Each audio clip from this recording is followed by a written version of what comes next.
What is the most cyberpunk company in the eVTOL space? The low altitude economy is a bit science fiction style, cyberpunk really fits, and so this question comes: which company takes the number one spot in most cyberpunk? I recently came across this post by Philip Chen calling a drone launch pad by the Chinese police on a highway Cyberpunk 2025, and that's probably in reference to this very famous game by CD Projekt Red. And the drone pad itself is probably more just to launch drones to observe the traffic situation, especially when there's an accident on a highway, because the Chinese legal situation is if you have an accident on the road, you need to stay in place. Your cars cannot move until the police has assessed the situation.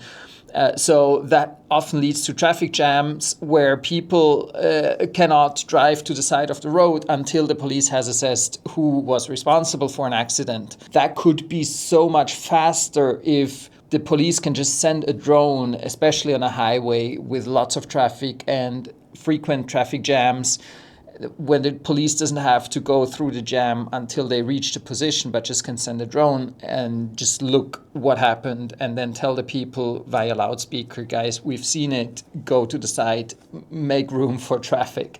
So while I totally see why they would put these launch pads on Chinese highways, I do agree that it does look very science fiction, it does look cyberpunk, and it would perfectly fit into that world background, but of course only as a non-playable character, an NPC, or like the open world background, but not as an actor. So I'm asking now, who is an actual actor that looks very cyberpunk in the space of low altitude economy? This is Low Altitude Economy News. I'm Harold Buchmann. Welcome to the show. My winner, without a doubt, is a player in the race for viable flying cars, or eVTOLs. It's not even close. I've done some videos about the differences in culture between the US, Europe, and China. And definitely the US are the most kind of rugged style, the guys in the garage, the plier holding in dirty hands, laying on their backs, fixing a prototype. But when you dig a bit deeper beneath the surface of this PGC, the professional generated content, how they present themselves in social media, you quickly find there's a board member from Boeing, there's an investor from Raytheon, like the US Air Force supplier, connecting the startups to the US arms industry, to government, big money. And there's savvy business people who are actually running the company, who really know how to handle investors. It's not as rugged and in a garage as they want to show themselves, perhaps. But with the company I want to present today, things are a bit different. Aircar doesn't try to project a carefully crafted image of this lone wolf entrepreneur. On the contrary, their website is done very elegantly. It looks like a very professional company. True to form, they really focus on design, not just the website, but also the prototype. They work on really early stage. They already started to look at a cool design, not just a thing that flies. And according to what I found on LinkedIn, they only have about 16 employees. That also matches a picture that I found where they stand around the prototype. It really looks like this is the guys who are behind Aircar. I don't think there's a big back office staff. I don't think there's a lot of people missing on this picture. So this is really the guys who make this thing fly.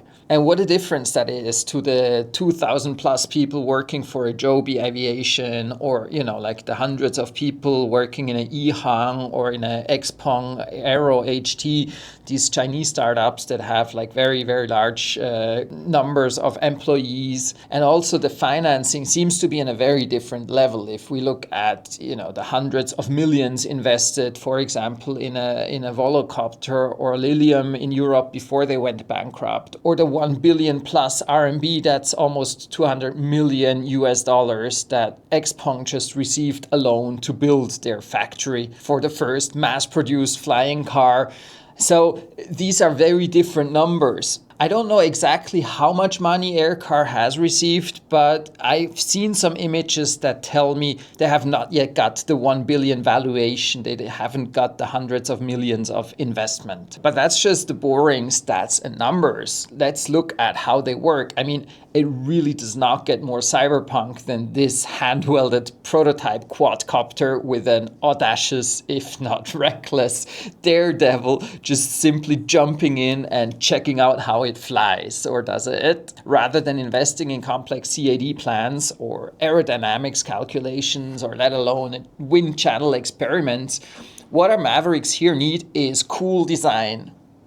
We're not a Volvo or a Buick playing it safe. We want to design the next Ferrari that flies. And the absolute cherry on the top I found is this picture with the interior view of a two-seater prototype where just one seat is installed, and I think the founder himself is sitting in the seat that's installed, and besides him is just like the shape of where the other seat will go, because why spend money on a cushion for a seat if you're just testing for one pilot at the moment, right?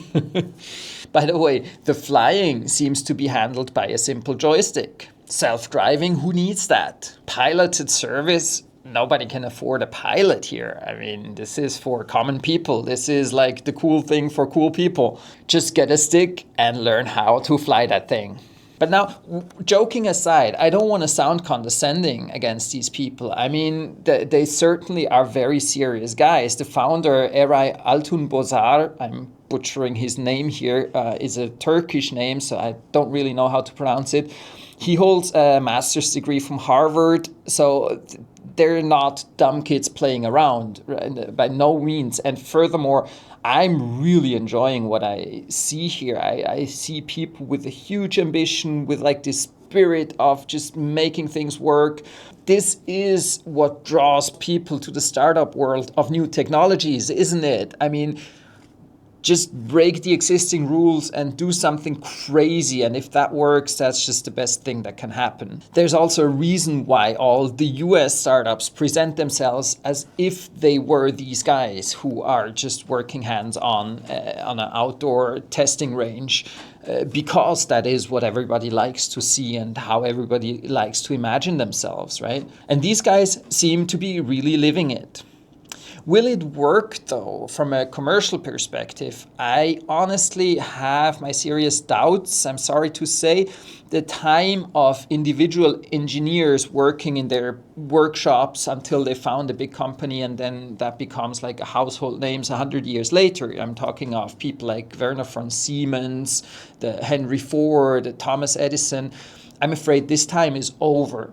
Nowadays, if you want to really found a new company, you need capital, you need somebody big to support the building up of an industry. But ideally, they can develop some valuable patents. They can gain an edge, for example, in design, in styling, as well as grow a big fan base for what they do.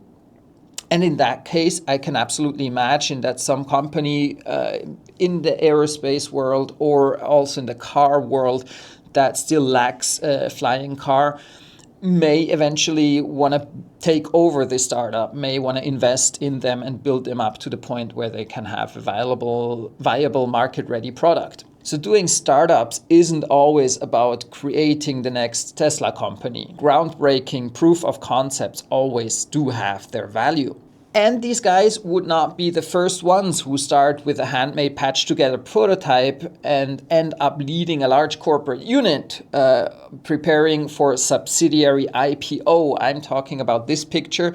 This is a Huitian hoverbike. Huitian was then bought by XPeng and is now the subsidiary called XPeng Aero HT, which the founders are still in charge of, and they're set to go IPO soon, maybe in Hong Kong, maybe in the US, to raise additional funds. And they are in the process of building $100 million plus factory to start mass production. And they also started with these crazy kind of handmade machines.